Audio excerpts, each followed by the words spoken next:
Bismillahirrahmanirrahim. Assalamualaikum warahmatullahi wabarakatuh. Izin menjelaskan materi sistem berkas untuk memenuhi tugas sebelum ujian tengah semester. Dengan saya Raffi Abdul Hafid dengan NIM 24 10 11 40 17 26.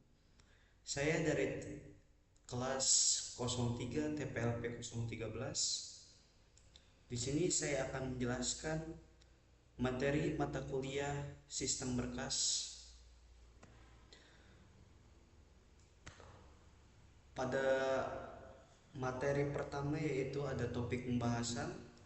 Kita akan membahas seputar pengertian sistem berkas. Yang kedua ada media penyimpanan. Yang ketiga ada organisasi berkas primer. Dan yang terakhir ada kesimpulan. Pada materi pertama yaitu kita akan membahas pengertian sistem berkas. Apa sih itu sistem berkas? Sistem berkas adalah suatu mekanisme yang digunakan oleh sistem operasi untuk mengatur, menyimpan, mengelola, dan mengakses data pada media penyimpanan. Jadi, sistem berkas yaitu sistem yang digunakan untuk menyimpan, mengelola, dan mengakses data pada penyimpanan data untuk file-file atau folder pada sistem operasi. Tujuan utamanya yaitu agar setiap file dan folder tersusun secara terstruktur dan mudah diakses dengan pengaturan hak akses pengguna serta menjaga integritas dan keamanan informasi. Jadi, sistem berkas ini bertujuan untuk menyimpan file dan folder secara tersusun dan lebih terstruktur dan mudah diakses dengan pengaturan hak-hak akses pengguna. Jadi hanya pengguna lah yang bisa mengakses berkas-berkas atau file dan folder tersebut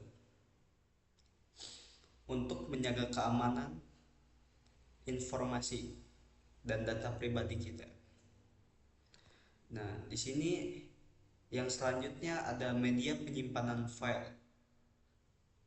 Media penyimpanan file merupakan perangkat yang berfungsi untuk menyimpan data, informasi, dan file secara sementara maupun itu permanen.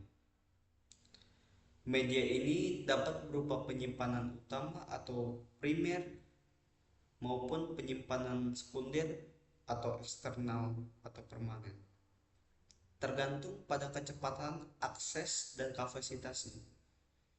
Jadi media penyimpanan ini merupakan suatu perangkat yang berfungsi untuk menyimpan data ataupun informasi dan file atau folder secara sementara maupun itu permanen.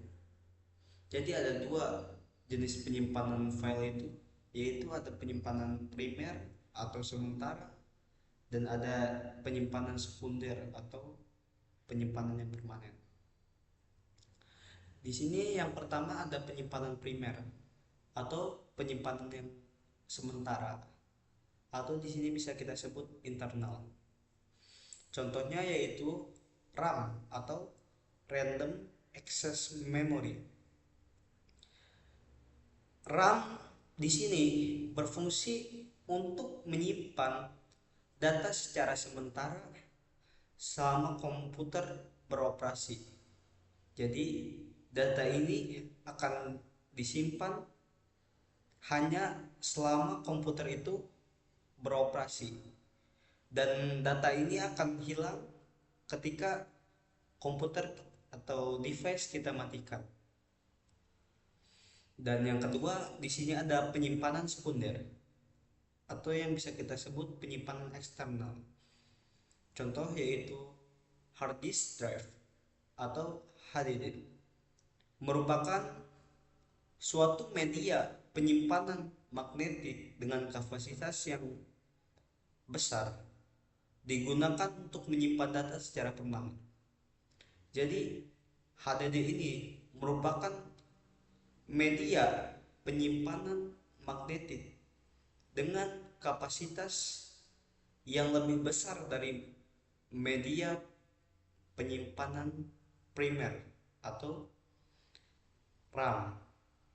Jadi media penyimpanan sementara atau media penyimpanan primer itu kapasitasnya lebih kecil dibandingkan media penyimpanan sekunder atau media penyimpanan eksternal. Jadi media ini digunakan untuk menyimpan data secara permanen atau data-data yang ingin kita simpan untuk dijadikan sebagai data pribadi kita yang akan digunakan untuk selanjutnya. Dan yang selanjutnya di sini ada organisasi berkas primer. Organisasi berkas primer adalah cara bagaimana data kita dapat disusun dan juga disimpan di dalam media penyimpanan agar dapat diakses dan dikelola secara efisien. Jadi organisasi berkas yaitu suatu langkah-langkah agar data kita dapat tersusun dan juga dapat kita simpan dalam suatu media penyimpanan agar kita bisa mengaksesnya dan dikelola secara lebih efisien. Nah, organisasi berkas primer juga terdapat beberapa jenis. Yang kita bahas ada 3 jenis organisasi berkas primer. Yaitu yang pertama di sini ada organisasi sekuensial atau sekuensial. Yang kedua ada organisasi langsung atau direct. Dan yang ketiga ada organisasi braindex atau index. Nah, kita akan membahas organisasi yang pertama yaitu organisasi sekuensial. Organisasi sekuensial yaitu suatu data yang disusun secara berurutan berdasarkan urutan penulisan atau nilai kata kunci tertentu. Jadi data ini disusun berdasarkan penulisan atau suatu kata kunci tertentu.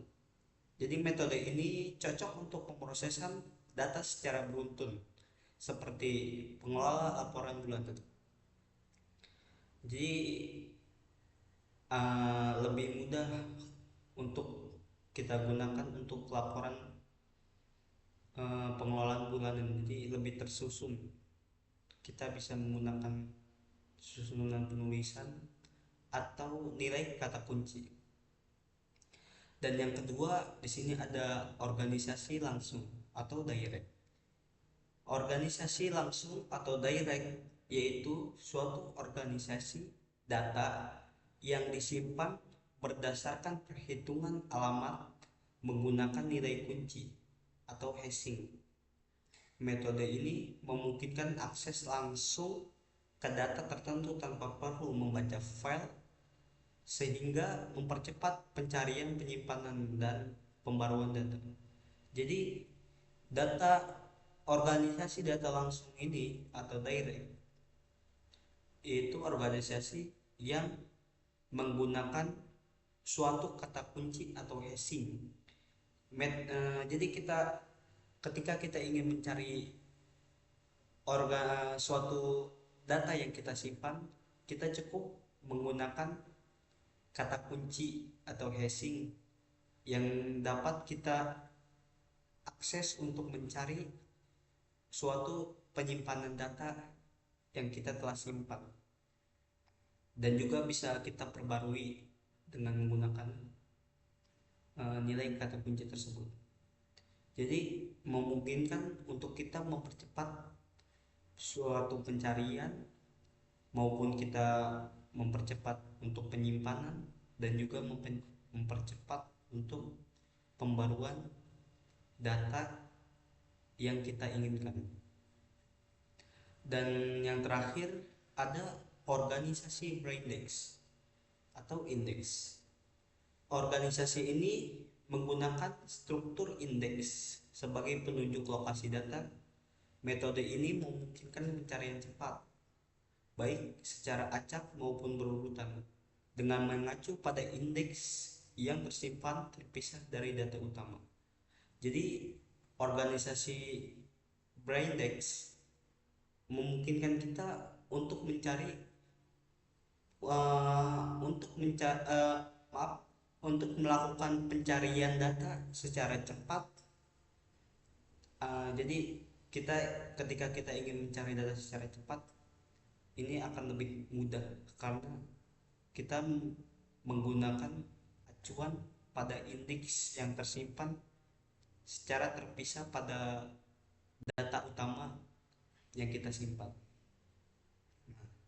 Baik, yang selanjutnya di sini ada kesimpulan. Kesimpulan dari materi sistem berkas kali ini yaitu sistem berkas merupakan suatu komponen dalam sistem operasi yang berfungsi untuk mengatur maupun menyimpan dan mengelola data agar lebih tersusun secara terstruktur dan agar kita lebih mudah mengakses data-data tersebut.